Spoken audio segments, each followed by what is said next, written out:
Isang mayamang CEO ang pumasok sa kanyang banyo at nagulat nang makita ang isang tagapaglinis na mahimbing na natutulog sa takip ng inidoro. Sa kanyang pagkagulat, tuluyan siyang naakit. Pero bago tayo sumabak sa kwento, mag-iwan muna ng komento at sabihin kung saan kayo nanonood. Ngayon, simulan na natin. Si Carmen Aquino ay pagod na pagod, higit pa sa kaya niyang ipaliwanag. Sa loob ng isang linggo, sunod-sunod ang kanyang dobling shift, naglilinis ng mga kwarto sa hotel buong araw at tinatapos ang panggabing trabaho ng isang kasamahang laging may dahilan para lumiban. Wala na siyang lakas, parang makina na lang ang kanyang katawan, halos hindi na niya maidilat ang mga mata. Ngayon, nasa huling suite na siya para sa araw na iyon, parang zombie na lamang siyang may hawak na mop. Gusto na lang niyang matapos at makauwi. Dahan-dahan siyang pumasok sa marangyang banyo, ang pinakamalaki na siguro sa buong buhay niya, maaaring kasing laki na ito ng kanyang buong apartment. Grabe to, mahinang sabi niya habang nagbubuhos ng panlinis sa lababo. Sino ba ang nangangailangan ng banyo na ganito kalaki? Baka nga may echo pa.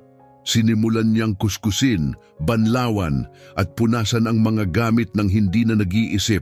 Sobrang pagod na siya kaya't parang automatiko na lang ang kilos niya. Ang pinakamahirap na bahagi ay nasa unahan pa. Habang nakayuko para linisin ang gilid ng bathtub, sandali niyang ipinahinga ang kanyang ulo sa kanyang braso. 5 segundo lang, bulong niya sa sarili. 5 at bago pa niya namalayan, nakatulog na siya, doon mismo nakasandal sa takip ng inidoro. Samantala, si Alberto Ramirez ay kararating lang mula sa isang mahabang araw na punong-puno ng mga pagpupulong. Ang tanging gusto niya ay isang tahimik na gabi at isang mainit na paliligo. Pagpasok niya sa kanyang suite, agad niyang niluwagan ang kanyang kurbata, kinalas ang butones ng kanyang polo at dumiretso sa banyo, iniisip na ang nakaka-relax na singaw ng tubig. Walang pag-aalinlangan, binuksan niya ang pinto at pumasok. At doon, biglang tumigil ang kanyang puso. Ano to? Napalakas ang kanyang boses, umalingaw-ngaw sa napakalawak na banyo.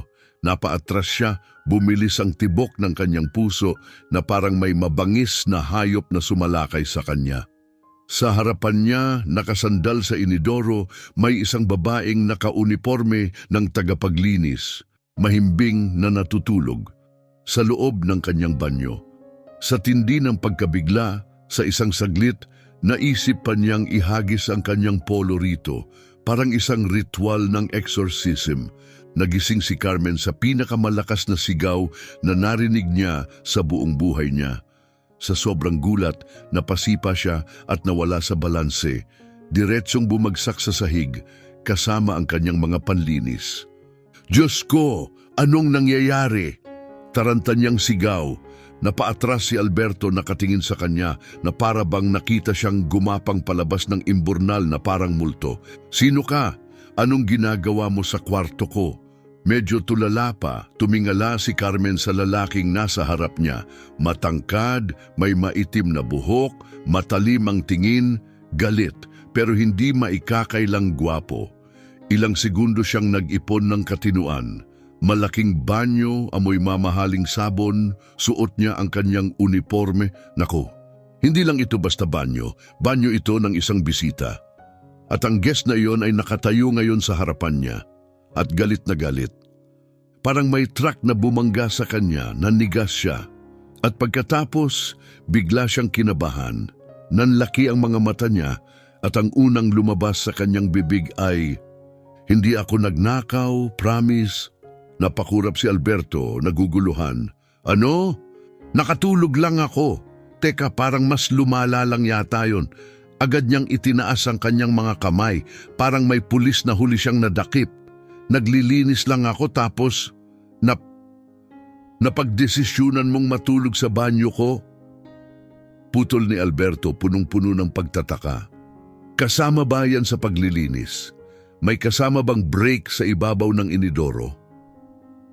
Namula si Carmen. Hindi yun ang ibig kong sabihin. Well, medyo? Napailing si Alberto, pilit na hinahabaan ang kanyang pasensya. So kwarto na rin pala ngayon ang banyo ko. 5 minuto lang yon. Sigurado ka, may built-in stopwatch ka ba? Napahinga ng malalim si Carmen, naiinis na rin. Sir, alam kong mukhang masama ito pero nagtatrabaho ako buong araw at gabi. Napagod lang talaga ang katawan ko. Malalim ang buntong hininga ni Alberto. Gusto niyang magalit. Talagang gusto niya. Pero ang buong sitwasyon ay napaka-ridiculous, napaka-hindi inaasahan na hindi niya magawang magalit ng tuluyan. Kitang-kita niyang hiyang-hiya ang babae sa harapan niya. Namumula ang mukha, gusot ang buhok at mukhang parang isang maling salita niya lang, mawawasak na ang buong kinabukasan nito. At imbes na pagalitan ito, may ginawa siyang isang bagay na hindi inaasahan. Tumalikod siya at lumabas ng banyo. Naguguluhan pero desperadong ayusin ang sitwasyon, mabilis na sumunod si Carmen sa kanya. Huminto si Alberto sa kusina, hinarap siya at seryosong nagtanong, "Mahilig ka ba sa kape?" Nagtaas ng kilay si Carmen. "Ha? Kape? Oh, umiinom ka ba ng kape?" Oo, pero bakit?" Walang sabi-sabi, kumuha si Alberto ng tasa mula sa counter at iniabot ito sa kanya. "Tikman mo to." Nag-aalangan, inamoy muna ni Carmen ang kape. Agad siyang napangiwi. Ang pangit ng timpla nito. Tumaas ang kilay ni Alberto. "Alam mo yan, base lang sa amoy?" Napasimangot si Carmen. Oo. Sunog ang pag-roast sa beans. May nagtakip ng tamis gamit ang asukal pero lalong sumama ang lasa. Matamang pinagmasdan siya ni Alberto, tila nabighani. Isa siyang lalaking bihirang may mapansin sa labas ng negosyo pero sa kung anong dahilan ito ay umagaw ng kanyang atensyon. Samantalang si Carmen gusto na lang makaalis nang may trabaho pa rin siya. Wala siyang ideya kung ano ang susunod na mangyayari. Mahigpit pa ring hawak ang tasa ng kape, parang may hawak na bomba. Nagatubili siya bago nagtanong, "So, terminated na ba ako?"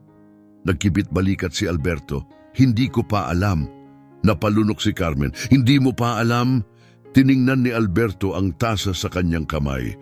"Bago ko magdesisyon, ipaliwanag mo muna kung paano mo nalaman na pangit tong kape nang hindi mo man lang tinikman." Tila na-freeze si Carmen sa sagot ni Alberto. "Ngayon," wika ni Alberto, may kakaibang ningning sa mata. "Tutulungan mo akong ayusin tong problema." Napabuntong hininga si Alberto, halatang sawang-sawa na sa usapan. "Kung gusto kitang tanggalin, matagal ko nang ginawa. Ngayon, halika na. May almusal kang dapat tikman." Napakurap si Carmen. 1, 2, 3 beses. "Ano? Gusto mo bang makipagtalo pa o gusto mo na lang tapusin to?" Alam niyang dapat siyang tumanggi, pero sa parehong oras, ang katotohanang hindi pa siya pinalalayas ay nangangahulugan na may tsansa pa siyang manatili sa trabaho. Siguro, mabilis siyang bumuga ng hangin. "Fine, pero kung palabas lang to para tanggalin mo rin ako sa huli, sinasabi ko na sa'yo, kulang sa drama, sobra sa kape." Putol ni Alberto habang naglalakad palayo. Wala siyang ideya kung paano siya napunta sa ganitong sitwasyon. Kanina lang, nag-aaway sila sa banyo ng CEO at ngayon, nakaupo siya sa isa sa pinakamagarang restaurant ng hotel, nakatitig sa hanay ng mamahaling pagkain na ayon kay Alberto kailangan niyang tikman. Nasa harap niya si Alberto, nakapulupot ang mga braso. "Sige, subukan mo at sabihin mo sa akin ang opinion mo." Tiningnan ni Carmen ang mga plato, tapos si Alberto. "Gusto mong kainin ko lahat to? Nagdo-double shift ka, di ba? Kailan ka huling kumain?" Binuksan niya ang bibig para sumagot pero natigilan. Hindi niya maalala at sapat na yon bilang sagot para kay Alberto. "Eksakto, ngayon kumain ka." Nag-atubili siya pero sa huli, kumuha siya ng tinidor at tinikman ang unang putahe. Agad siyang napangiwi. Masyadong maasim ang sarsa. Parang naglagay sila ng sobrang lemon para takpan ang isang pagkakamali. Tumango si Alberto, tila nakumpirma ang isang bagay. Sinubukan niya ang karne at napasimangot. Overcooked. At ang pampalasa, mali para sa ganitong putahe. Lumipat siya sa isa pang plato. Ito ba ay dapat matamis o maalat? Kasi ngayon, nalilito lang ako. Sumandal si Alberto, pinapanood siya ng mabuti. Hindi lang niya napapansin ang mali. Tinutukoy niya kung ano mismo ang problema. Sa unang pagkakataon sa matagal na panahon, tunay siyang humanga. Pinunasan ni Carmen ang kanyang bibig at tumingin kay Alberto. Okay, pwede na ba akong umalis? Bahagyang tumagilid ang ulo ni Alberto. Naisip mo na bang magtrabaho sa larangan ng pagkain? Tumawa si Carmen. Ang ibig mong sabihin, kumain ng pangit na pagkain? Hindi, ang tukuyin nito. Biglang namatay ang kanyang tawa. Ano? May bihira kang kakayahan. Karamihan sa tao, hindi mapapansin ang kalahati ng mga pagkakamaling binanggit mo. Napailing siya. Isang walang kwentang talento lang to. Hindi naman ibig sabihin nito na may halaga ito.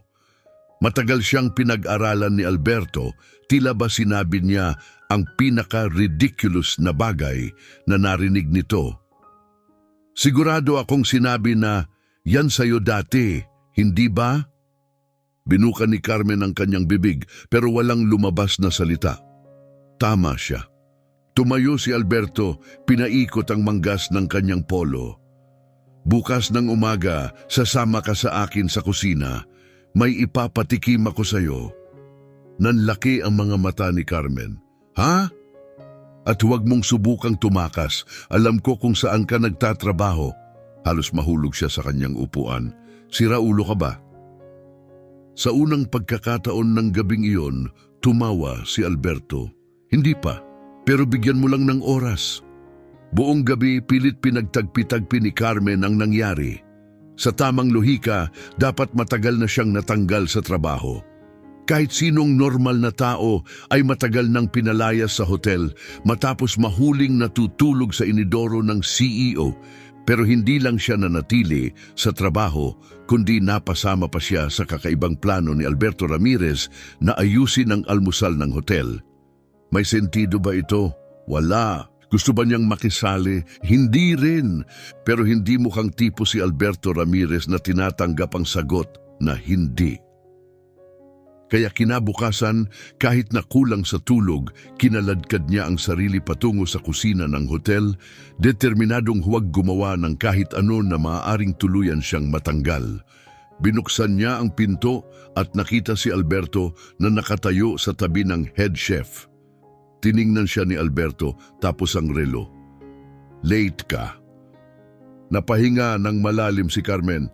Kung tatanggalin mo rin lang ako, gawin mo na. Wala na akong lakas. Napangisi si Alberto. Makakaraos ka, halika rito. Ang head chef, isang matangkad at malapad na lalaking nagngangalang Ricardo, ay tinitigan siya ng may matinding pag-aalinlangan. Ito ba ang tagalinis? Ipinulupot nito ang braso sa dibdib. Bakit siya nandito? Nandito siya para iligtas ang almusal ng hotel. Sagot ni Alberto ng walang pag-aalinlangan. Napakunot ang noon ni Ricardo. Sa buong paggalang, Ginoo Ramirez, may mataas na kasanayan ang aking koponan. Hindi namin kailangan ng payo mula sa isang janitress. Nanigas si Carmen. Para bang hindi pa sapat na hindi siya nababagay dito, kailangan pa niyang harapin ang isang chef na halatang iniisip na wala siyang alam. Pero si Alberto, ni hindi man lang natinag. Natikman ko ang pagkain kahapon. Kung gaano kagaling ang koponan mo, hindi sana tayo magkakaroon ng ganitong usapan. Nanahimik ang buong kusina. Gusto ni Carmen na lumubog sa sahig. Nanginginig ang panga ni Ricardo. At ano naman, eksakto, ang masasabi ni Ginang Aquino tungkol sa aking kusina. Itinuro siya ni Alberto. Alamin mo mismo. Nanigas siya. Tinukoy mo ang mali sa kape. Ngayon sabihin mo sa kanya kung ano ang mali sa ibang putahe. Humalakhak si Ricardo, puno ng panunuya. Oh, ito ang gusto kong marinig. Ano kayang masasabi ng eksperto sa MOP? Uminit ang mukha ni Carmen.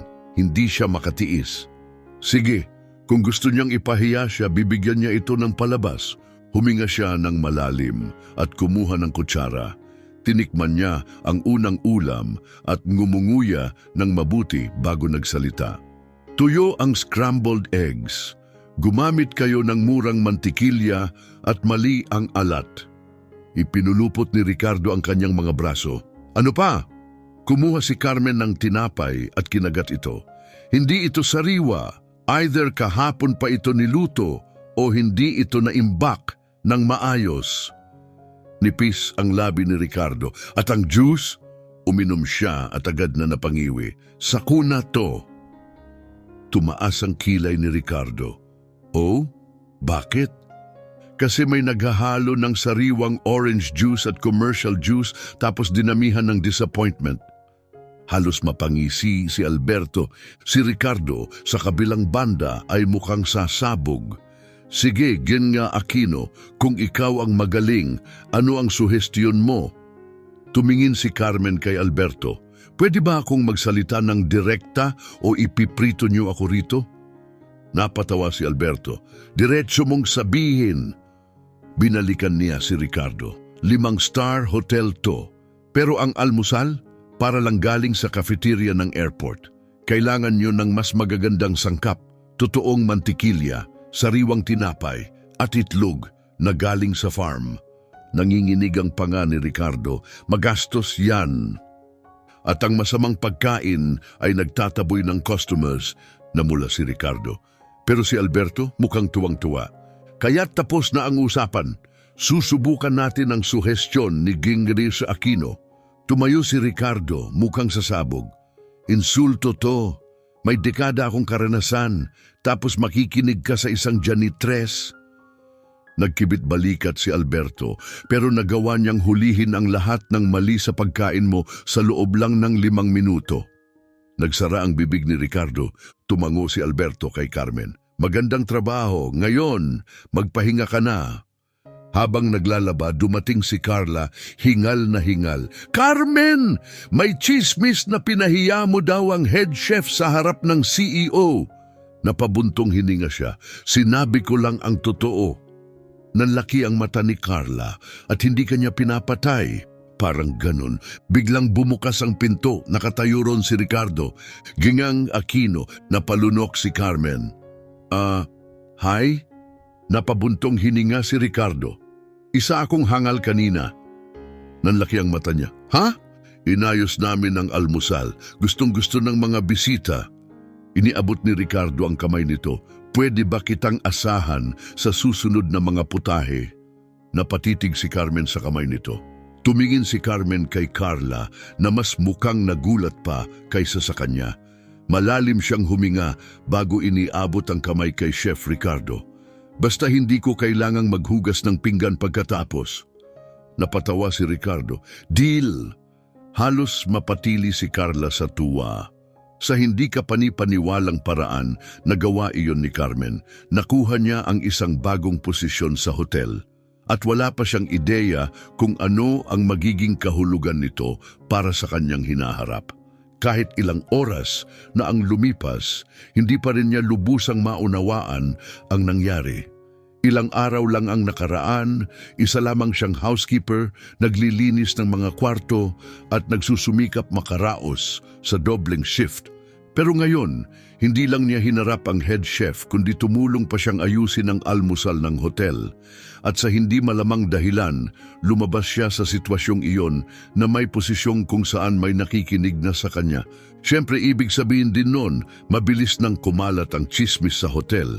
Ang simpleng kwento na nakatulog si Carmen sa banyo ng CEO ay mabilis na nagkaroon ng pribadong sandali sina Carmen at ang CEO sa banyo. At pagsapit ng tanghalian, lumala na ang chismis. Sikreto silang nagde-date kaya bigla siyang nakapasok sa kusina. Habang nagpapalit ng mga bedsheet sa isang kwarto, pilit niyang binaliwala ang mahihinang bulungan at matanong na tingin, pero hindi ito naging madali. Kaya ikaw na ang bagong paborito ng hotel ngayon? Napabuntong hininga si Carmen bago pa man lumingon. Kilala niya ang mayabang na boses na yun. Si Julia, isa sa mga receptionist, nakatayo na may nakapulupot na braso, nakangisi. Ako ang opisyal na taga-tikim ng pangit na pagkain, sagot ni Carmen walang emosyon. Yun lang? Tumaas ang kilay ni Julia. Nakakatawa. Wala pang napupromote ng ganito kabilis. Siguradong may ginawa kang espesyal para mapansin ka ni Mr. Ramirez. Pumalatak si Carmen. Kailangan ko pa ba talagang ipaliwanag? Nakatulog ako sa banyo niya. Imbes na tanggalin ako, pinatikim niya ako ng kape na lasang sunog. Yun lang. Yun ang buong kwento. Halatang hindi kumbinsido si Julia. Sure, siguradong yan lang yon. Dahan-dahang huminga si Carmen, pilit pinapanatili ang kanyang composure. Alam mo, gusto ko sanang makinig sa mga conspiracy theories mo, pero may trabaho pa ako. Paalam.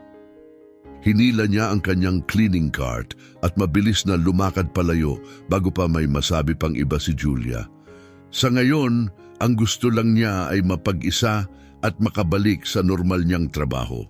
Sana nakalimutan na ni Alberto ang kanyang nakakatawang ideya tungkol sa pagpapatikim sa kanya ng iba pang pagkain. Pero dapat alam na niyang hindi ganoon si Alberto Ramirez. Hapon na, bago niya matapos ang kanyang shift, nakatanggap siya ng text mula kay Carla. Gusto kang makita ni Chef Ricardo sa kusina. Mas mabuting pumunta ka bago kanya gawing sangkap sa sopas. Napagulong ng mata si Carmen. Hindi na ba ito matatapos? Pagdating niya sa kusina, nakita niyang nakatayo si Ricardo, nakapulupot ang mga braso, pero sa pagkakataong ito, hindi na ito mukhang gustong itapon siya palabas. Gusto kang makita ni Ginoo Ramirez sa restaurant. Napabuntong hininga si Carmen, madramatic. Hindi ba siya napapagod? Napangisi si Ricardo. Buhay ka pa kaya mukhang hindi. Napilitang sumunod si Carmen papunta sa restaurant kung saan nakita niyang nakaupo si Alberto sa isang mesa, nakatitig sa menu na parang gumagawa ng desisyong kasing bigat ng stock market. Dapat siguro maningil na ako para sa mga konsultasyon na to, biro ni Carmen, sabay upo nang hindi na naghihintay ng imbitasyon. Tumingala si Alberto, nakakatawa. Sinusubukan ko.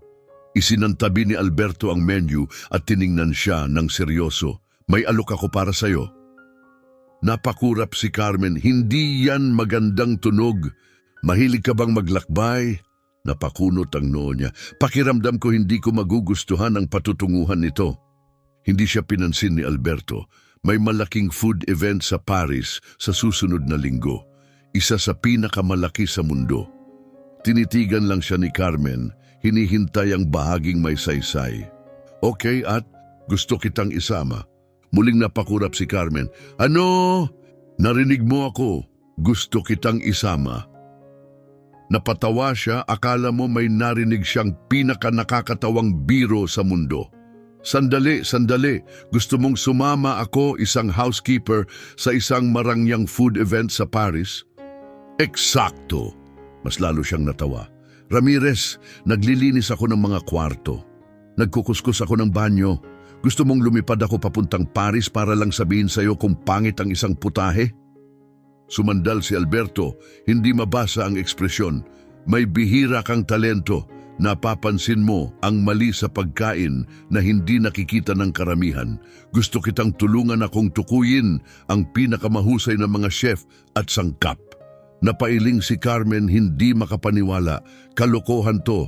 Una, hindi nga dapat ako nandito. Pangalawa, sino ang nagsabing alam ko ang ginagawa ko? Ako. Napatigil siya. Hindi niya inaasahan yon. I can't accept, sagot niya. Mabilis. Kumunot ang noo ni Alberto. Bakit hindi? Kasi nakakatawa ito. Wala akong alam sa mga ganitong event. Wala rin akong alam noong una akong pumunta. Magkaiba tayo, CEO ka, at may talento ka. Napako si Carmen. May nagsabi na ba nun sa kanya dati? May naniwala na ba talaga sa kanya? Ibinaba niya ang tingin. May trabaho ako rito.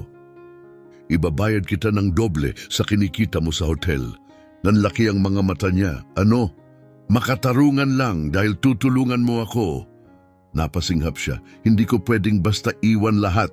Hindi mo kailangang gawin yon. 3 araw lang. Kinagat ni Carmen ang labi. Pakiramdam niya ay parang may patibong. Pero sa parehong oras, kailan pa ba siya magkakaroon ng ganitong oportunidad? Kailangan kong pag-isipan. Tumango si Alberto. Sige, pero huwag kang magtagal. Lumabas si Carmen sa restaurant na parang lumulutang ang utak. Talaga bang iniisip niyang sumama? Ganito na ba siya kabaliw para lumipad kasama si Alberto Ramirez? Pinilit niyang isantabi ang ideya, itinuon ang isip sa trabaho, pag-aayos ng bed linens, paglilinis ng kwarto. Pero tuwing maririnig niya ang pangalan ni Alberto Ramirez, may kilabot na dumadaloy sa kanyang katawan. Talaga bang inalok siya ng ganitong oportunidad? Siya, sa Paris, na parang may halaga siya, na parang higit siya sa pagiging isang empleyado lang na aksidenteng napansin. Hindi ito makatuwiran. Ang tanging paliwanag ay niloloko lang siya ni Alberto. At gayon pa man, nang matapos ang shift niya at mahulog siya sa kanyang maliit na sofa sa apartment, hindi niya mapigilan ang pag-iisip tungkol dito.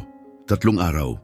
Kung sasama siya, lilipad siya kasama si Alberto, pupunta sa event na wala siyang kakilala at malamang magmumukha siyang katawa-tawa. Kung tatanggihan niya, pumikit si Carmen at huminga ng malalim. Isa itong minsan lang sa buhay na pagkakataon.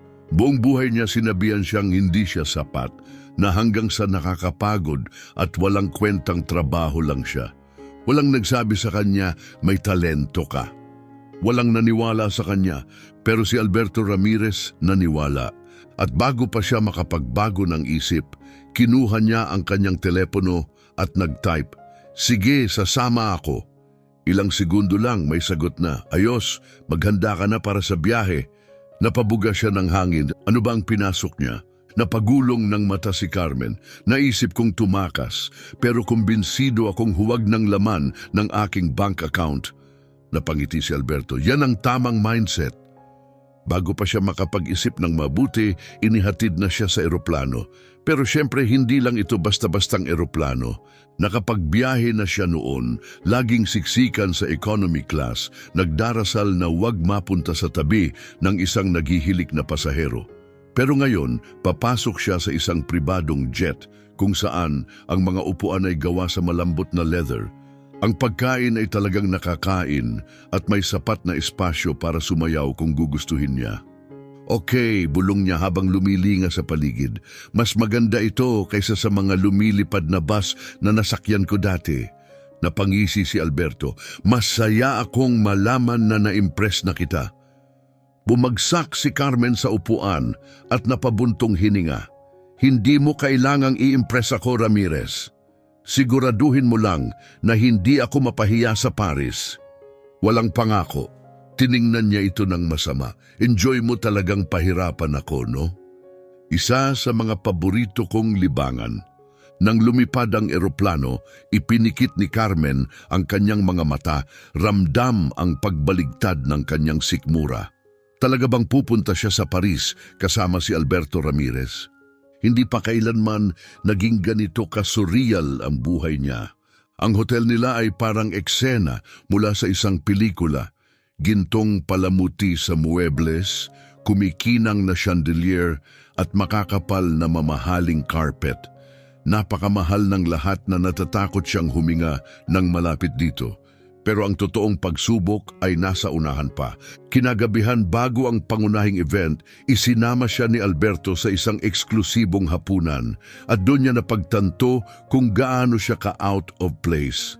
Napuno ang silid ng mga taong tila galing sa ibang mundo, mga eleganting babae sa magagarang damit at imposibleng matataas na takong, mga lalaking nakatinagong suit, hawak ang kanilang wine glass, lahat nagsasalita ng perpektong French na para bang kalalabas lang sa isang pelikula. Si Carmen, suot ang hiniram niyang damit, ay parang isang impostor. Samantala si Alberto ay mukhang sanay na sanay. Madali niyang ginalugad ang silid, nakikipagkamay sa mahahalagang tao. tumatawa kasama ang mga world-renowned chefs habang si Carmen ay nakatayo lang, pilit na huwag magmukhang nawawalang bata sa isang mamahaling tindahan.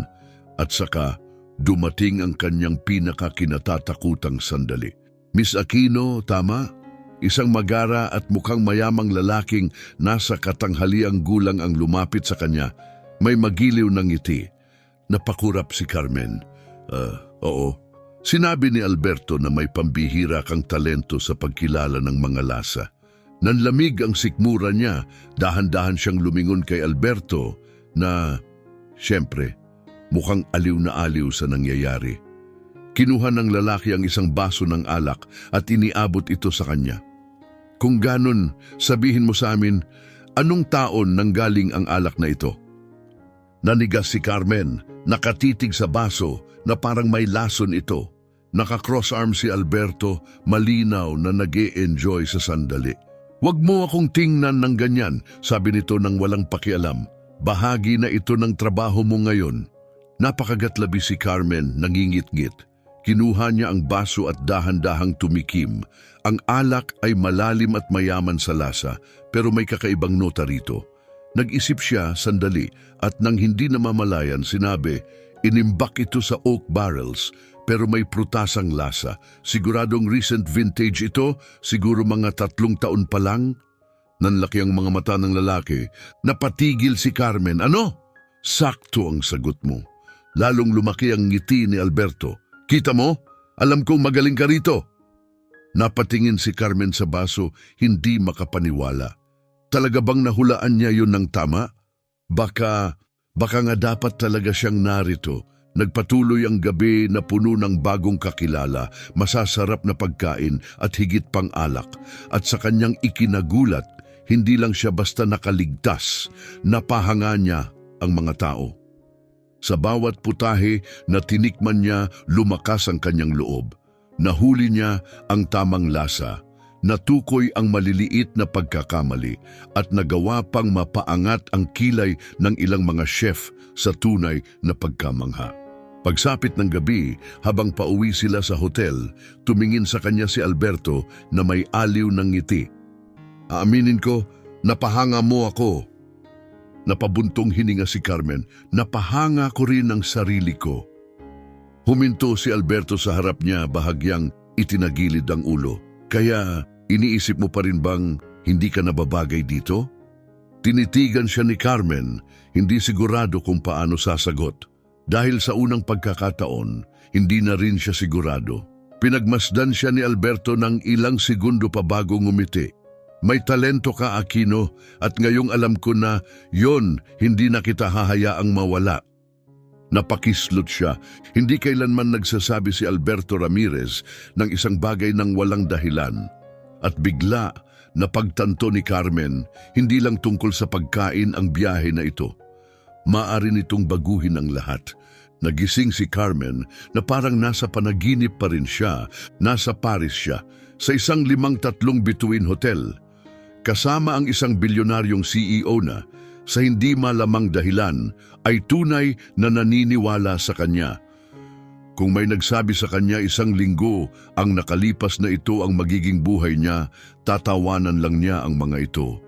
Pero heto siya ngayon, nasa pinakamalambot na kama na nahigaan niya, nakatitig sa kisame, iniisip kung paano biglang bumaliktad ang kanyang buhay.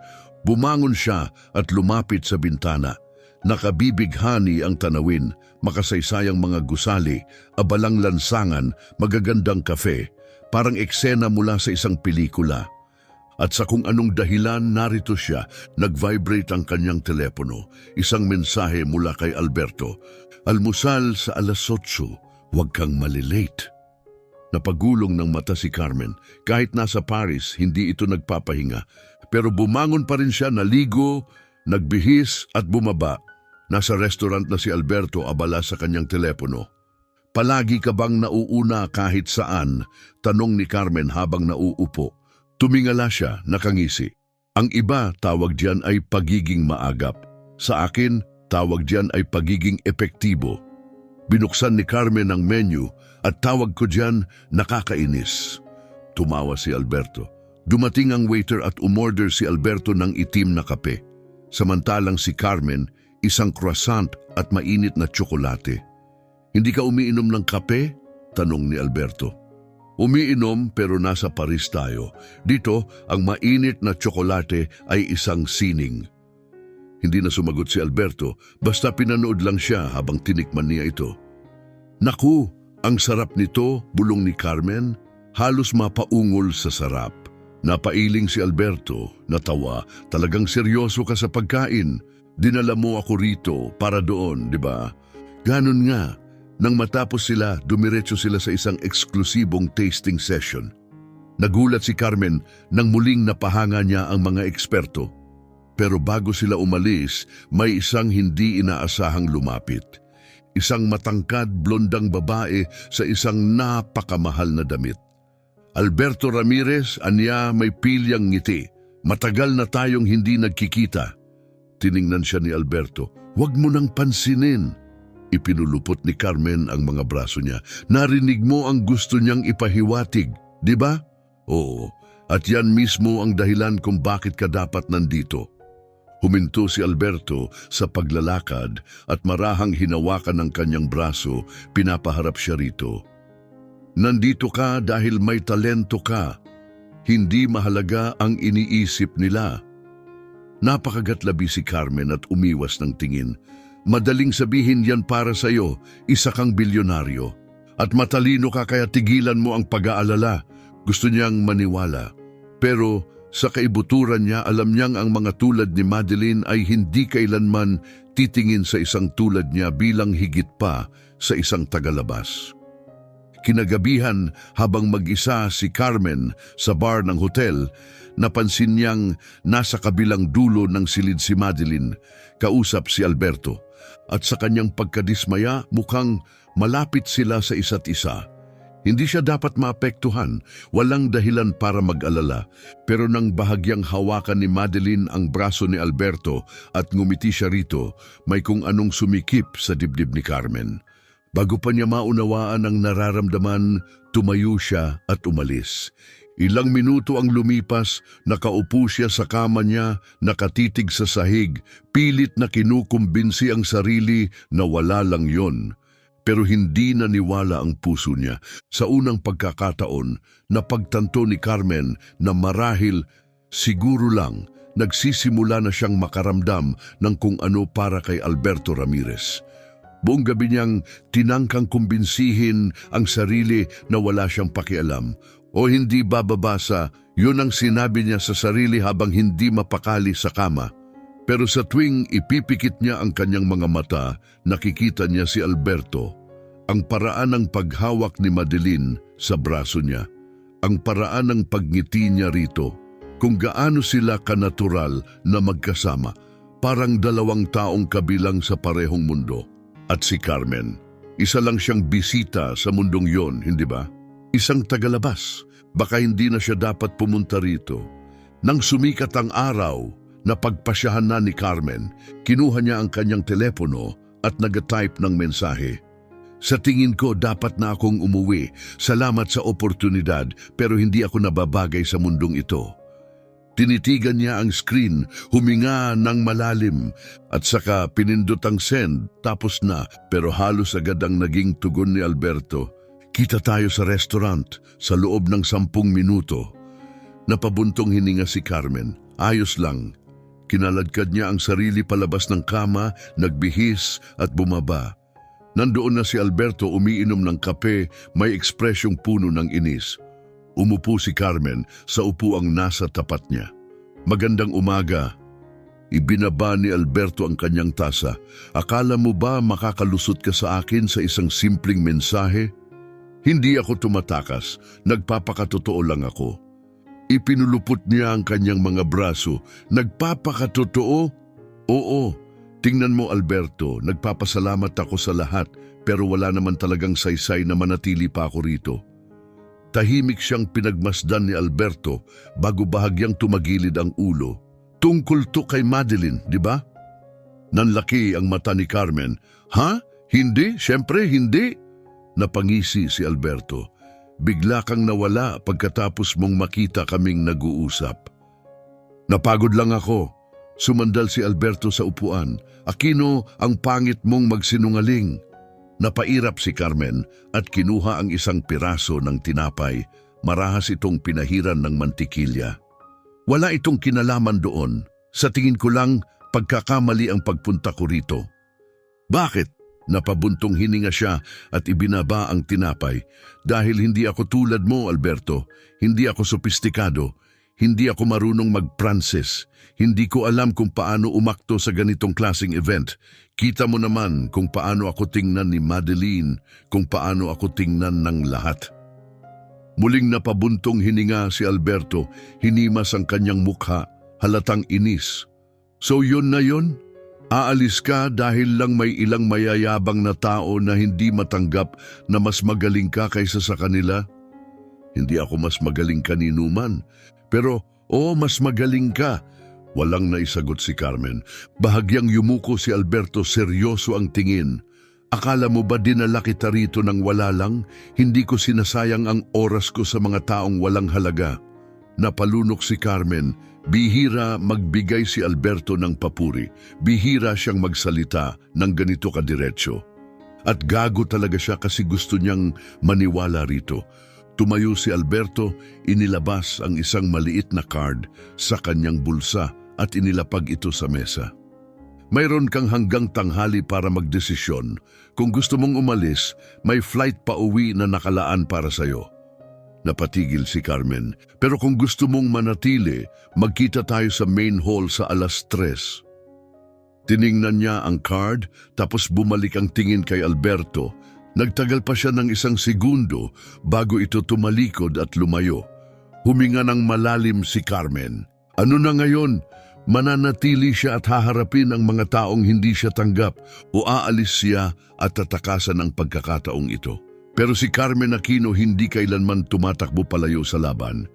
Kaya nang tumunog ang orasan sa 3:00, nandoon siya sa main hall.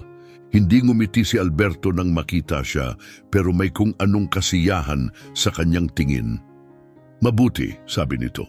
Ngayon, tigilan mo na ang pag-aakalang hindi ka bagay dito at sumama ka sa akin. At sa unang pagkakataon mula nang dumating siya, napagpasyahan ni Carmen na susubukan niya talaga. Nang hapong iyon, dumalo si Alberto sa mga pulong kasama ang mga investors, habang si Carmen naman ay sumama sa isang panel tungkol sa lumalawak na talento sa internasyonal na pagluluto. Tahimik siyang nakinig, tinandaan ang lahat, sinisip-sip ang bawat impormasyon. Gusto niyang maunawaan ano ang nagpapahigit sa isang putahe. Pero bigla niyang narinig ang 2 babaeng nagbubulungan sa likod niya. Nakita mo ba yung babaeng kasama ni Alberto Ramirez? Oo, narinig ko. Dinala niya ang isang housekeeper sa Paris. Nanigas ang mga kamao ni Carmen. Siguro may special itong ginagawa para sa kanya kung alam mo ang ibig kong sabihin. Tumawa ang 2, dahan-dahang huminga si Carmen. Hindi niya sila hahayaang guluhin siya. Hindi niya ibibigay sa kanila ang kasiyahan na yon. Imbes humarap siya at ngumiti ng matamis. Buti naman nagtatrabaho ako rito, kayo ba may ginagawa? Biglang natahimik ang 2, kumindat si Carmen, saka bumalik sa pakikinig sa panel, pakiramdam na mas magaan ang loob niya. Wala siyang panahon para sa makikitid ang isip. Kinagabihan nang makasama niyang muli si Alberto, pinanood siya nitong may pagtataka. Anong nangyari? Tanong nito. Ngumiti si Carmen. Sa tingin ko, naiintindihan ko na kung bakit ako nandito. Tumaas ang kilay ni Alberto. At bakit nga? Nagkibit balikat siya dahil magaling ako rito. Napangisi si Alberto at sa unang pagkakataon hindi lang siya nandito dahil pinili siya ni Alberto. Nandito siya dahil siya mismo ang pumili at yun ang nagbago sa lahat. Maayos ang takbo ng hapunan hanggang sa dumating si Madeline. Tulad ng dati, perpekto ang kanyang anyo. Parang lumabas lang siya mula sa isang luxury fashion magazine. Lumakad siya na may kumpiyansa ng isang taong alam niyang siya ang nagmamay-ari ng buong silid. Wala siyang pag-aalinlangan ng umupo sa mesa, isang matalim ng ngiti, ang ibinigay niya kay Carmen. "Giliw, nakakagulat na makita ka rito," aniya sa malambing ngunit mapanuyang tono. Hindi natinag si Carmen. Isang matamis na ngiti ang ibinalik niya, diretsyong tinitigan si Madeline. "Hindi na ako sorpresa ngayon. Unti-unti na akong nagiging bahagi ng mundong ito." Tumaas ang kilay ni Madeline. "Oh, yan ba ang iniisip mo?" Bago pa makasagot si Carmen, tumikhim si Alberto, binasag ang tahimik nilang tunggalian. "Ano ang sadya mo rito, Madeline?" Kinuha ni Madeline ang isang baso ng alak, iniikot ang likido ng tamad at ngumisi. "Isang paalala." Ipinulupot ni Carmen ang kanyang mga braso. "Mukhang kawili-wili iyan. Sige, ituloy mo." Binalik ni Madeline ang kanyang pansin kay Alberto, may bahid ng awa sa kanyang ekspresyon. "Alam mong laro lang ang mundong ito, at habang ikaw ay nasisiyahang subukin ang sarili mo, may ilang bagay na hindi lang talaga nababagay dito." Napansin ni Carmen ang hindi ganoong kalihim na sulyap na ibinato ni Madeline sa kanya. Ni hindi kumurap si Alberto. "Madeline, pagod na ako sa mga laro mo. Kung may gusto kang sabihin, sabihin mo na." Bahagyang yumuko si Madeline. "Naisip mo na ba kung paano makakaapekto ito sa iyong reputasyon?" Ang pagdala ng isang housekeeper sa Paris, ipinapakilala siya na parang isang dalubhasa. Uminit ang dugo ni Carmen, pero bago pa siya makasagot, nauna na si Alberto. Sino ang may pakialam sa sinasabi nila? Bahagyang tumawa si Madeline, tila ba siya ang inosente sa usapan. "Oh, may pakialam ka, Giliw. Palagi kang may pakialam. Hindi ka aabot sa kinalalagyan mo kung hindi mo alam kung paano laruin ang laro." Matagal siyang tinitigan ni Alberto at saka siyang ngumisi. "Nakakatawa. Akala ko palagi tungkol ito sa talento. At si Carmen, mayroon siya niyan at sobra pa." Napairap si Madeline. "Sa tingin mo ba sapat na yon?" Matagal nang pinipigilan ni Carmen ang sarili, pero hindi na siya papayag ngayon. "Madeline, gusto kitang tanungin," aniya, malamig ang boses. Nakurap si Madeline, tila nagulat na diretsahang sumagot si Carmen. "Ano ba talaga ang nakakaistorbo sa'yo?" tanong pa niya. "Ang katotohanang nandito ako o ang katotohanang hindi mo ako kayang pabagsakin?" Nanahimik ang buong silid. Saglit na nanigas ang ekspresyon ni Madeline, pero mabilis niyang binawi ito, pilit na ngumiti. "Akala mo matalino ka, ano?" Hindi kumurap si Carmen. "Matalino ako at alam mong totoo yan." Sa isang tabi, pinapanood ni Alberto ang kanilang sagutan. May bakas ng aliw sa kanyang mga mata. Napabuntong hininga si Madeline, saka bumaling muli kay Alberto. "Sige, pero huwag mong sabihing hindi kita binalaan." Tumayo siya, inayos ang kanyang bestida at lumabas ng restaurant nang hindi na lumingon. Napabuntong hininga si Carmen at kinuha ang kanyang baso ng alak. "Kung magiging paulit-ulit ang gulong ito, kakailanganin kong taasan ang sahod ko." Tumawa si Alberto, tinaas ang sariling baso. "Nagsisimula ka ng makipagnegosasyon sa taas ng sweldo? Gusto ko yan, mabilis kang natututo." Nag-toast sila, pero alam ni Carmen, hindi pa tapos ito. Hindi uri si Madeline ng taong basta na lang tatanggap ng pagkatalo at nagsisimula pa lang ang laban. Nagbago ang pagtrato sa kanya pagkatapos ng gabing yon. Dati, ang mga tao ay tumitingin sa kanya nang may pagtataka. Hinihintay siyang magkamali. Ngayon, ang puot ay hindi na itinatago.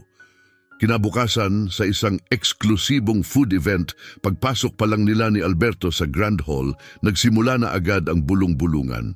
Pero sa pagkakataong ito, hindi na pabulong. Malinaw ang sinasabi ng mga tao. Narinig ko, isa siyang tagapaglinis sa hotel niya. Dinala niya ang isang baguhan sa Paris at pinalabas na eksperto.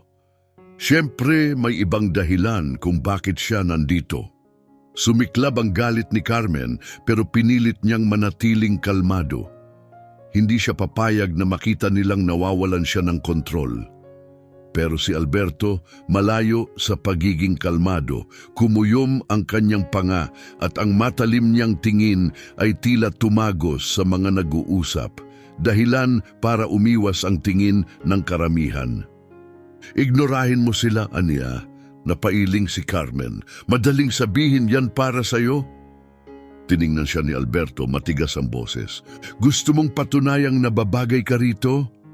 Kung ganon kumilos ka na parang nababagay ka rito. Ang tanging paraan para manalo sa larong ito ay ang hindi sumunod sa mga patakaran nila. Huminga ng malalim si Carmen. Tama siya. Kung hahayaan niyang guluhin siya nito, lalo lang niyang pinapatunayan ang iniisip nila. Itinagilid niya ang kanyang baba, lumakad ng taas noo, hindi pinansin ang mga titig at nagpatuloy sa pagpasok sa silid kasama si Alberto na parang wala siyang narinig. At doon, dumating ang totoong pagsubok. Ipinakilala sila kay Jack Morrow, isa sa pinakarespetadong food critic sa mundo. Ginoo Ramirez, aniya, habang kinakamayan si Alberto, isang kasiyahan na makita kang muli. At pagkatapos, lumingon siya kay Carmen. At ikaw siguro si Carmen Aquino. Napakurap si Carmen, narinig niyo na ako? Tumawa si Morrow, oh Monsieur, buong Paris ay narinig ka na. Nanigas si Carmen, buong Paris? Muling natawa si Morrow sa kanyang pagkagulat. Mahilig ang mga tao sa iskandalo, lalo na yung mga lumalaban sa sistema. Pero ako, mas gusto ko ang katotohanan. Iniabot niya ang isang maliit na pinggan sa kanya. Kaya sabihin mo sa akin, ano ang palagay mo sa putahing ito? Nagsimulang bumilis ang tibok ng puso ni Carmen. Natahimik ang buong silid. Lahat ay nakatingin sa kanya. Huminga siya ng malalim, kinuha ang tinidor, tinikman ng pagkain at ipinikit ang kanyang mga mata, pinakikiramdaman ang bawat lasa. Makalipas ang ilang segundo, bumuga siya ng hangin. Teknikal na perpekto ang putahe pero madaling hulaan. Ang sarsa ay klasiko pero kulang sa pagiging bago. Ang isang citrus note ay makakatulong para balansehin ang tindi nito. Nanahimik ang silid at saka ngumiti si Morrow. Kawili-wili. Napatigil si Carmen at kawili-wili. Paano? Ibinalik ni Morrow ang pinggan sa waiter, itinawid ang kanyang mga braso. Dahil Mademoiselle Aquino, tama ka. Muling nanahimik ang paligid pero sa pagkakataong ito wala ng panlalait, kundi respeto. Lalong lumawak ang ngiti ni Alberto. Sabi ko sa inyo, magaling siya. Tumango si Morrow, tunay na humanga. Mademoiselle Aquino, susubaybayan ko ang iyong karera. At sa ganon lumakad siya palayo. Sa wakas, nakahinga ng malalim si Carmen. Hindi na malayang pinipigilan niya pala ang kanyang hininga. Bahagyang lumapit si Alberto at bumulong. Ngayon alam na nilang hindi ka nagbibiro. Hindi niya alam kung nakahinga na siya ng maluwag o kung mas bumigat lang ang kanyang balikat. Dahil kung may natutunan siya sa larong ito, ito iyon. Kapag nagsimula kang manalo sa isang mapanganib na laro, mas lalo silang nagiging madumi. At wala siyang ideya kung ano ang susunod na mangyayari. Muling pinikit ni Carmen ang kanyang mga mata, bahagyang kumunot ang noo. Anong ibig mong sabihin diyan? Lumapit si Madeline, nakangiti ng matalim habang bahagyang inaayos ang pulang lipstick. Hindi mo ba naiintindihan? Isang kapritsyo ka lang sa kanya. Gusto sanang matawa ni Carmen. Alam niyang mapanlinlang si Madeline. Alam niyang sinusubukan nitong magtanim ng pagdududa sa kanyang isipan. Pero bakit nga ba hindi kailanman binanggit ni Alberto si Madeline? Bakit hindi niya ipinaliwanag kung ano talaga ang relasyon nila? Napansin ni Madeline ang kanyang pag-aalinlangan at ngumiti parang isang ahas na nakakaamoy ng kahinaan. Umalis ka na habang kaya mo pa bago kanya itapon. Tumayo si Carmen, kinuha ang kanyang bag. Salamat sa pag-aalala, Madeline, pero kung gusto akong alisin ni Alberto, haharapin niya ako at sasabihin niya mismo sa akin. At sa ganon, naglakad siya palayo. Hindi siya lumingon pero bumibilis ang tibok ng kanyang puso dahil sa unang pagkakataon, may buto ng pag-aalinlangan na naitanim at kailangan niyang malaman ang totoo. Kinagabihan pagbalik niya sa hotel, nandoon na si Alberto sa hallway, naghihintay. Nakapulupot ang kanyang mga braso at hindi mabasa ang ekspresyon nito. Sabi ko sa iyo, huwag kang pumunta. Ginaya ni Carmen ang kanyang postura, ipinulupot din ang sariling mga braso. At pumunta pa rin ako. Nagdingning ang mata ni Alberto, pinaghalong inis at aliw. Hindi ko alam kung dapat ba kitang hangaan, kunin bilang empleyado o ikulong sa isang kwarto hanggang matapos ang trip na ito. Ngumiti si Carmen, hamunin ito. Sige nga, subukan mo. Napabuntong hininga si Alberto, hinagod ang batok. Ano ang sinabi niya sa'yo? Saglit siyang pinagmasdan ni Carmen bago sumagot. Na isa lang akong kapritsyo mo. Biglang natigilan si Alberto, bahagyang nanikip ang kanyang panga pero mabilis niyang pinigilan ang emosyon. At naniwala ka sa kanya? Saglit na nag-atubili si Carmen. Gusto kong marinig ito mula sa iyo. Nagtagal ang titig ni Alberto sa kanya, pagkatapos lumapit ito ng isang hakbang. Aquino, kung gusto ko lang ng kahit sinong babae sa tabi ko, pipiliin ko ang isang hindi ako laging hinahamon. Napalunok si Carmen, ramdam ang mabilis na tibok ng puso niya. Kung ganon, ano ako sa'yo? Tila ba nakakatawa ang tanong na yon para kay Alberto? Ikaw ang babaeng nagpapabagsak sa bawat panuntunang itinakda ko para sa sarili ko. Parang nabawasan ang hangin sa paligid ni Carmen. Binuka niya ang kanyang bibig para magsalita, pero bago pa siya makasagot, lumapit pa ng kaunti si Alberto at bumulong. At yon ang pinaka-nakakatakot sa lahat. Hindi siya nakapagsalita. Sa lahat ng sagot na inakala niyang maririnig, hindi niya inaasahan ito. Ramdam niya ang mabilis na pagtibok ng kanyang puso. Siguradong naririnig iyon ni Alberto. Si Alberto Ramirez, ang seryoso, untouchable na CEO, ay umamin na binago niya ang takbo ng buhay nito. At ang mas masaklap, alam niyang totoo ito, pero sa halip na matuwa, mas lalo siyang naguluhan. Hindi niya ito pinlano, hindi niya ginusto na mahulog sa isang tulad niya. At ngayon, narito siya, nakatayo sa harapan niya, walang ideya kung ano ang dapat gawin. Naghintay si Alberto, pero nang hindi siya sumagot, dahan-dahan itong umatras. Kailangan mong magpahinga. Kalma ang tono ng boses nito, pero may kung anong pagbabago rito, pagkadismaya. At tila isang suntok iyon sa kanya. Hindi nagpapakita ng emosyon si Alberto, pero ngayong gabi binuksan nito ang sarili sa kanya at hindi siya sumagot. Walang sabi-sabing tumalikod si Alberto at naglakad palayo. Iniiwan siyang mag-isa sa gitna ng kanyang magulong isip. Pagpasok niya sa kwarto, sinarado niya ang pinto at bumagsak sa kama. Hinagod ang mukha niya. Anong nangyayari sa kanya? Hindi pa siya nagkaroon ng seryosong relasyon. Hindi pa niya kailanman hinayaang makaramdam ng kahit ano para sa kahit sino. Dahil sa dulo, umaalis din ang mga tao. Yan ang natutunan niya sa buhay.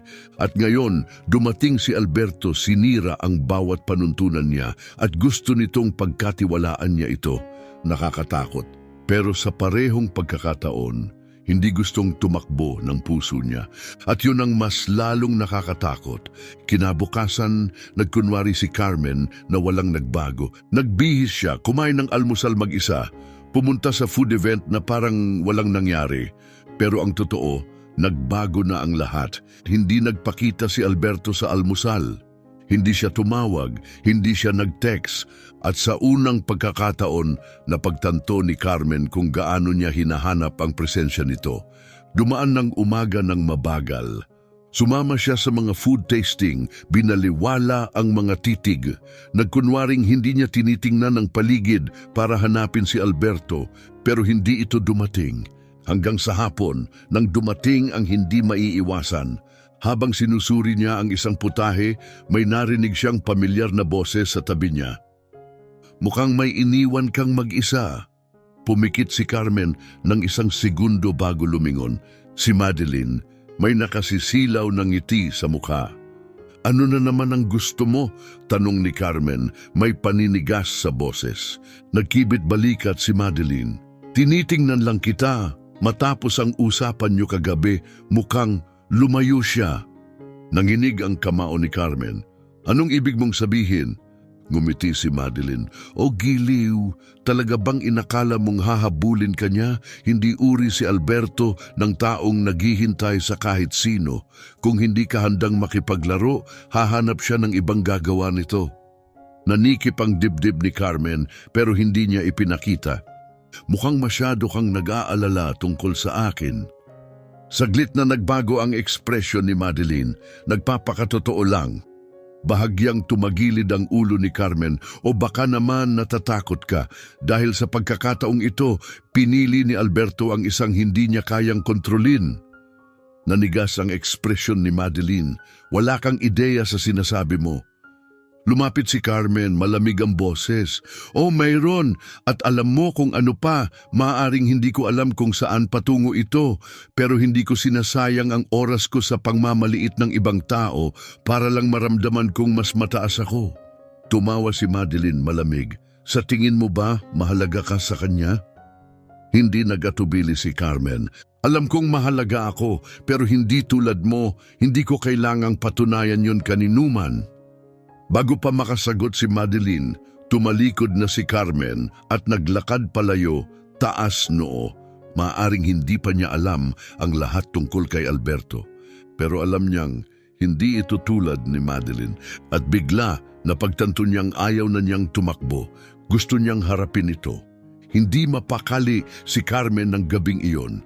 Alam niya kung nasaan si Alberto. Alam niyang nasa restaurant ito ng hotel, may hapunan kasama ang mga investors at alam niyang kailangan niya itong kausapin.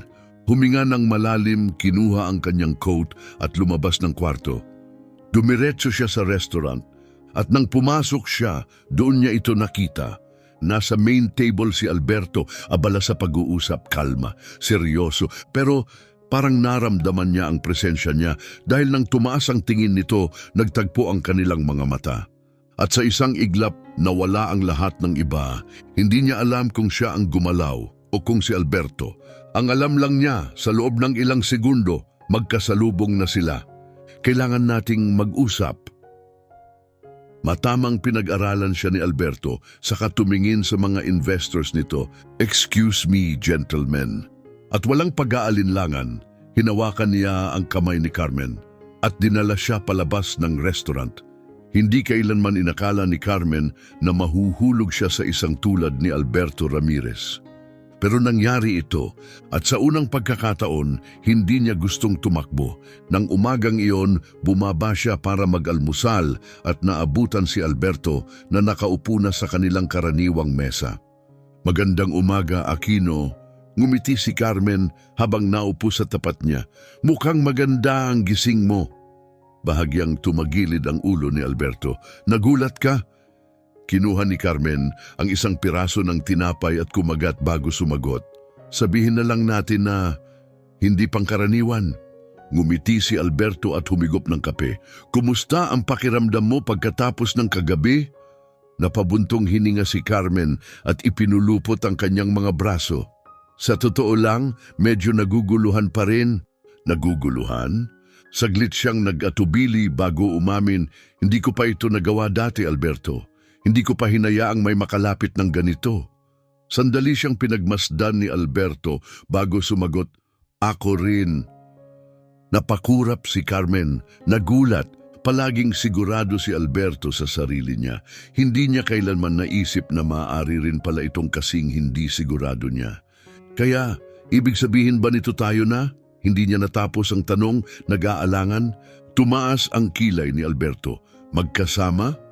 Huminga siya ng malalim. Oh! Ibinalik ni Alberto ang tasa niya sa mesa. Diretsong tinitigan siya. Kung gusto mo. Unti-unting lumitaw ang isang ngiti sa labi ni Carmen. Gusto ko. Lumapit ng bahagya si Alberto, hinawakan ng kanyang mga daliri. Mabuti. Mabilis ang tibok ng puso ni Carmen pero alam niyang hindi pa tapos ang laban. Hindi madaling mundo ang ginagalawan ni Alberto at hindi lahat ay masaya na makita silang magkasama. Nang hapong iyon, habang naglalakad si Carmen sa hotel, bigla siyang kinilabutan. Sanay na siyang pinag-uusapan ng mga tao pero iba ang pakiramdam ngayon. Mas matalim ang mga tingin, mas masakit ang mga sulyap. Pagdaan niya sa reception, narinig niya ang bulungan ng dalawang babae. Nakita mo ba ang balita? Oo, eskandalo ito! Nanikip ang sikmura ni Carmen. Mabilis niyang kinuha ang kanyang telepono at binuksan ang browser. At sa sandaling nakita niya ang headline, parang nanlamig ang kanyang dugo. CEO Alberto Ramirez kinasasangkutan ng iskandalosong romansa kasama ang dating housekeeper. Nanginginig ang mga daliri niya habang pinindot ang artikulo at lalo lang itong lumala. Ayon sa mga loobang mapagkukunan, si Carmen Aquino, isang dating tagapaglinis sa Ramirez Hotel, ay isinama sa isang marangyang biyahe sa Paris at biglaang na-promote.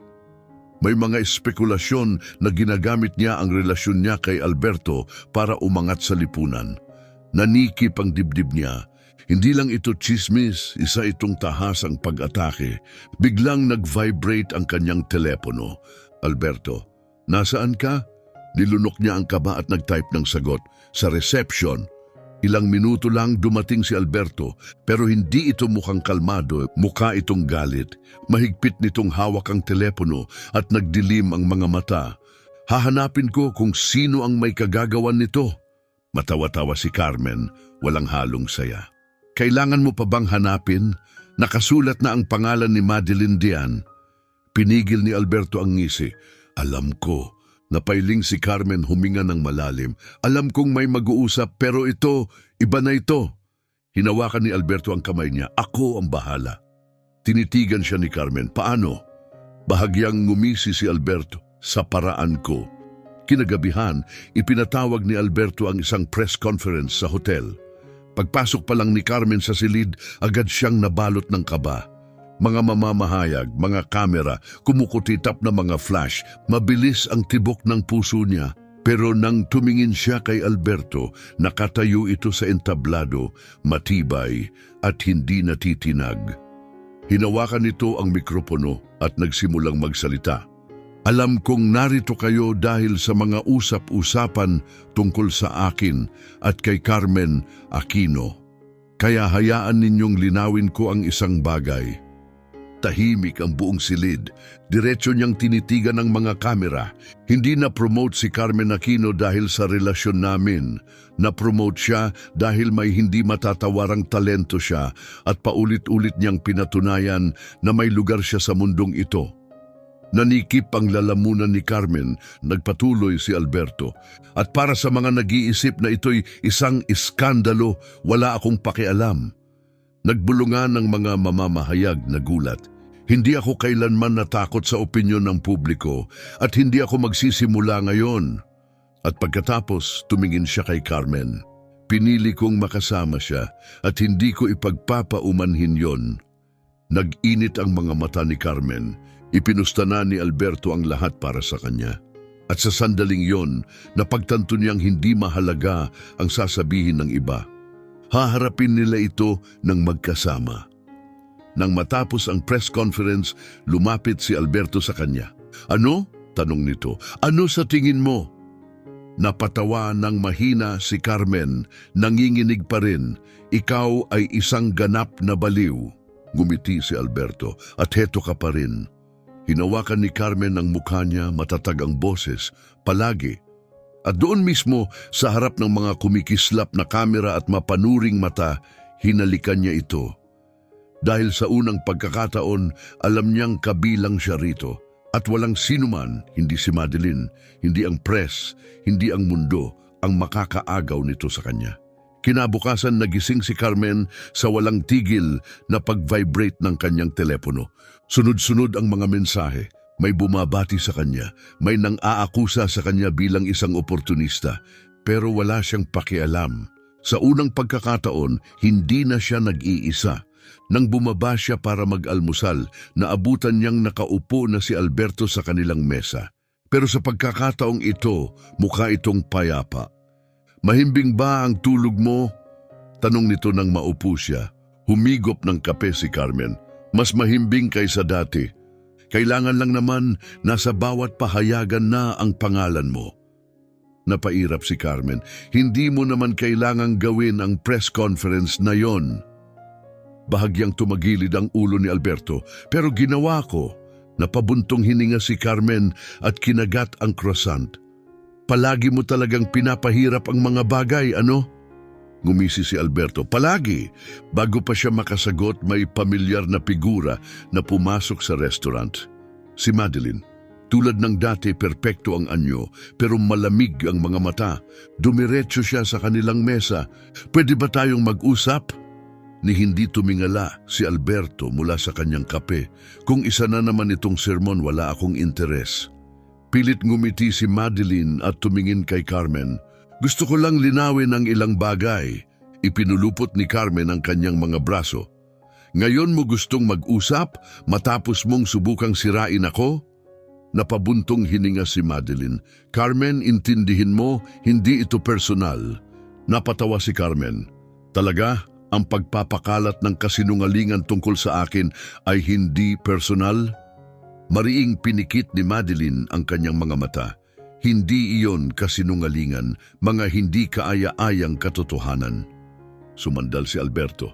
Madeline, kung may gusto kang sabihin, sabihin mo na. Huminga ng malalim si Madeline. Binago mo ang laro at hindi gusto ng mundong ito ang pagbabago. Nanalo ka sa round na ito, pero palaging may susubok na pabagsakin ka. Hinawakan ni Alberto ang kamay ni Carmen. Hindi siya nag-iisa. Tiningnan sila ni Madeline sa huling pagkakataon.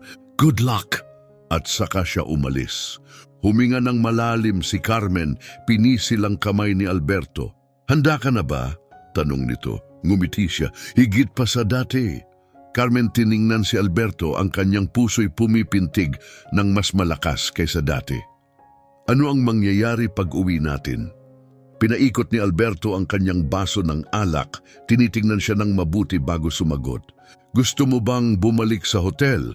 Nag-alinlangan si Carmen, pinaghirapan niyang maabot ang kinalalagyan niya ngayon, ngunit nagbago na ang lahat.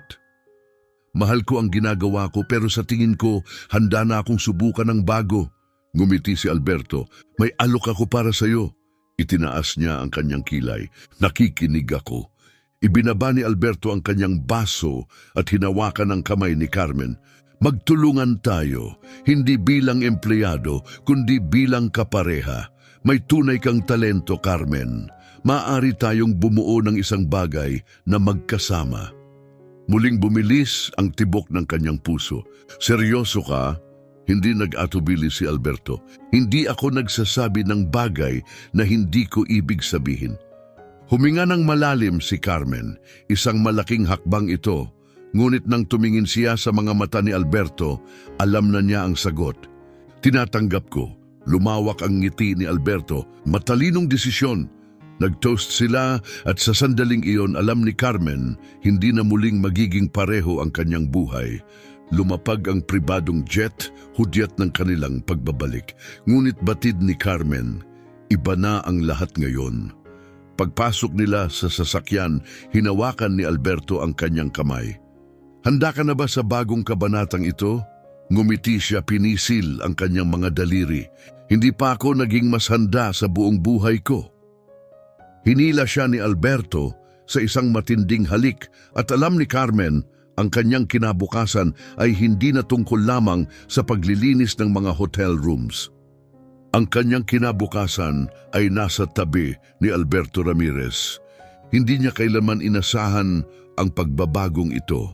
Mula sa isang masipag na housekeeper patungo sa isang eksperto sa larangan ng gastronomy, naglalakbay sa mga internasyonal na kaganapan at bumubuo ng isang bagay na makabago kasama ang isa sa pinakamakapangyarihang tao sa industriya. At higit sa lahat, hindi niya inakalang may in love siya sa proseso. Habang lumilipas ang mga buwan, lalo pang tumibay ang relasyon nila ni Alberto. Magkasama silang nagtrabaho, naglakbay sila sa iba't ibang bansa. Nilikha nila ang isang bagong proyekto sa Ramirez Hotels, isang ambisyosong ideyang nagpabago sa karanasan ng mga bisita. At sa lahat ng iyon, magkasama sila. At akala ni Carmen iyon lang ang kanyang kailangan. Ngunit may isa pang sorpresa si Alberto Ramirez at ngayong gabi ipapakita niya ito. Isang hindi malilimutang tanawin. Si Carmen at Alberto ay nasa isang marangyang restaurant sa tabing dagat, isa sa pinakamagagandang lugar na napuntahan nila. Nagniningning ang malambot na ilaw sa paligid at ang mainit na simoy ng hangin ay dumampi sa kanilang balat. Tiningnan ni Carmen si Alberto, nakangiti. Tahimik ka ngayon. Hawak niya ang kanyang baso ng alak. Tinititigan siya bago marahang ngumiti. Siguro dahil hinihintay ko ang tamang sandali. Kumunot ang noo niya. Tamang sandali para saan? Umiling lang si Alberto. Hintayin mo lang. Bago pa siya makapagtanong muli, isang biolinista ang lumapit sa kanila, tumutugtog ng isang malambing at romantikong awitin. Napalunok si Carmen, may kakaiba sa gabing ito. Pagkatapos, hinawakan ni Alberto ang kanyang kamay. Aquino! Lumingon siya rito, nagulat sa lalim ng titig nito. Naalala mo ba ang unang beses nating pagkikita? Napangiti si Carmen. Hindi ko makakalimutan. Natulog ako sa banyo mo. Napangisi si Alberto. Oo, at mula sa sandaling iyon, alam kong hindi na magiging pareho ang buhay ko. Muling kumabog ang puso ni Carmen. Pagkatapos, tumayo si Alberto at mula sa kanyang bulsa, inilabas niya ang isang maliit na kahon na pelus. Nanlaki ang mga mata ni Carmen. Tumahimik ang buong restaurant at lumuhod si Alberto sa harap niya. Hinamon mo ako mula nang magkita tayo. Pinaalala mo sa akin kung paano tumawa. Ipinakita mo sa akin na ang buhay ay hindi lang tungkol sa trabaho at tagumpay. Naluha si Carmen. Hindi ako madaling mahalin, pero kung may isang bagay akong natutunan, hindi ko kayang mabuhay nang wala ka. Binuksan niya ang kahon, isang kumikislap na singsing ang lumitaw. Carmen Aquino, pakasalan mo ba ako? Parang umikot ang mundo niya, muling bumilis ang tibok ng kanyang puso. Dumaloy ang luha sa kanyang pisngi. Ngunit sa kanyang puso, isa lang ang malinaw na sagot. Oo. Napangiti si Alberto, sa kanya isinuot ang singsing sa daliri ni Carmen. Pagkatapos, tumayo siya, hinawakan ang mukha niya at hinalikan siya ng buong pagmamahal. Nagpalakpakan ang buong restaurant, pero ang tanging naramdaman ni Carmen ay siya at ang pagmamahal nilang dalawa. 2 buwan ang lumipas. Naglakad si Carmen sa isang hardin na puno ng bulaklak, suot ang isang puting gown, hawak ang nanginginig na mga kamay. Ang kasal ay ginanap sa isang pribadong estate sa tabing dagat. Pababa na ang araw sa abot tanaw, pinapalamutian ng langit ng kulay kahel at rosas. At sa dulo ng pasilyo, naroon siya, si Alberto, suot ang isang elegante at maayos na suite, nakatingin sa kanya na parang siya lang ang babaeng mahalaga sa mundo. Naramdaman ni Carmen ang luhang dumaloy bago pa siya makarating sa kanya. Bawat hakbang ay nagpapaalala sa kanya kung gaano na siya kalayo sa kanyang nakaraan at kung paano sa hindi inaasahang paraan binago ng pagmamahal ang lahat. Paglapit niya, hinawakan ni Alberto ang kanyang kamay at bumulong, "Ang ganda mo." Ngumiti siya, nanginginig ang boses, "At ngayon wala ka nang kawala sa akin." Tumawa si Alberto, pinisil ang kanyang mga daliri, "At wala akong ibang nais kundi iyon." Naging emosyonal ang seremonya, nagsumpaan sila ng panghabambuhay na pagmamahal. At nang ipahayag ng opisyal, "Maaari mo nang halikan ang iyong asawa." Hindi na naghintay si Alberto, hinila niya si Carmen sa isang masidhing halik. Nagpalakpakan ang mga bisita, naghagis ng mga bulaklak sa kanila. At alam ni Carmen, mananatili sa kanyang puso ang sandaling ito magpakailanman. 2 linggo matapos ang kasal, nakatayo si Carmen sa kanilang silid-tulugan, tinitingnan ang isang pregnancy test. Nanlaki ang kanyang mga mata at 2 linya, 2. Diyos ko, kasabay ng kanyang kaba, naramdaman niya ang matinding saya. Magkakaroon sila ni Alberto ng isang anak. Biglang bumukas ang pinto. "Aquino, kailangan mong makita ito." Napahinto si Alberto nang makita ang mukha niya. "Anong nangyari?" Dahan-dahan ipinihit ni Carmen ang test papunta sa kanya. Napakurap si Alberto. Minsan, dalawa, pagkatapos, dumilat ang kanyang mga mata. Ito ba ay... Ngumiti si Carmen, lumuluha. Oo, at sa sandaling iyon alam niya ito pa lang ang simula. Ang simula ng isang bagong pamilya.